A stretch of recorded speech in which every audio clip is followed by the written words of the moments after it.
الحمد لله المجيب ذي القدر عونك يا معين وبك نستعين ولا حول ولا قوة إلا بالله. mbokk yi asalaamaaleykum wa rahmatullahi taala wa barakatu. ñu ngi jikkaat ak yéen fii ci Leeral Touba.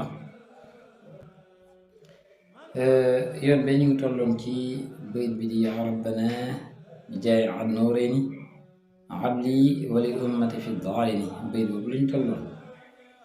tey nag ñuy fas yéene yaatal ci bayit bii di wasu bina naxja najaain wa falaax wajzub quluubana li zuqdin wa salaax.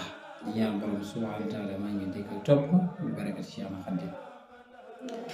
sëriñ bi ne wasu bina yow suñu borom tabaaraka wa taala yal na nga ñu sóob naxja najaain yoonu mucc wa falaax ak texe.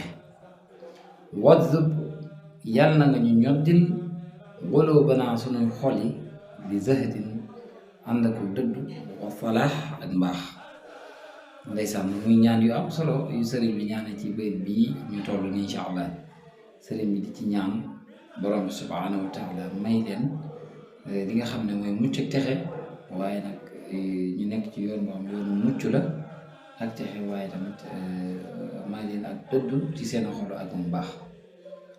wa awlina yàlla na nga méngale saatatan ak texe talawmu ko xam ne dana sax dàkk, wa fadla ak ngëneel yaa man yow suñu borom mul ko sa nguur gi de yadoomu dana sax ba faw. kon bay bi sëriñ bi Cheikh Abdoulaye ndeysaan mi ngi ñu ciy ñaamal tawfeex koo xam ne dana kawe njort, muy méngale suñu mbiri ànd ak mbaax, waaye tam di kañ suñu borom tabaaraka wa taala ci nguurum ki xam ne dafa sax ba ilal abad, te képp ku nguur rek ci nguur suñu borom tabaaraka wa taala nga nguurum.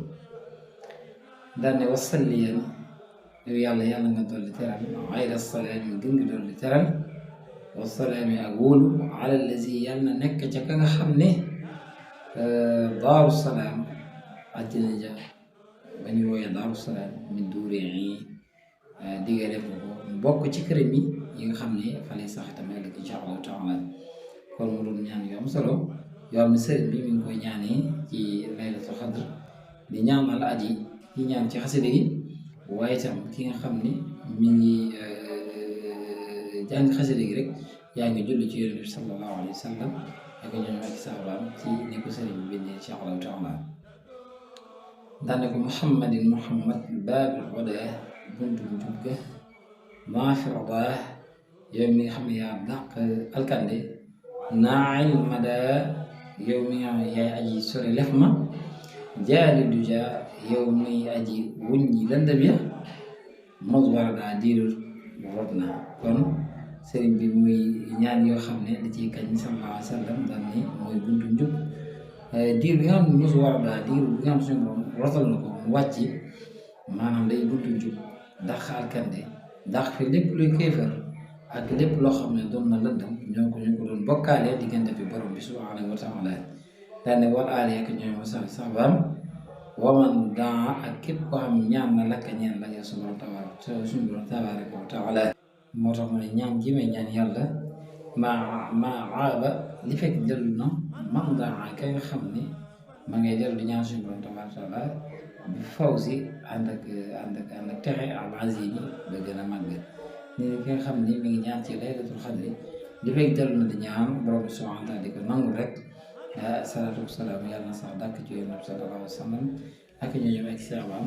Cheikh Abdoulaye Touré ñu ngi leen di jaajëfal bu baax di leen ñaanal tawfeex suñu borom tabaaraka wa taala, di leen ñaanal li ngeen bëgg ci liggéey sëriñ bi suñu borom defal leen ci lu kawe njortu bi barakati ci Cheikh Xaadim ci Ramadan 2023. ñaan ñu teew ko ci at yu bare bare incha allahu taala, lépp luñ ci bëgg suñu borom bi defal leen ci lu kawe njortu. wassalaamu aleykum wa rahmatullahi taala wa barakatuh. alhamdulillahi al-mujib bil qadar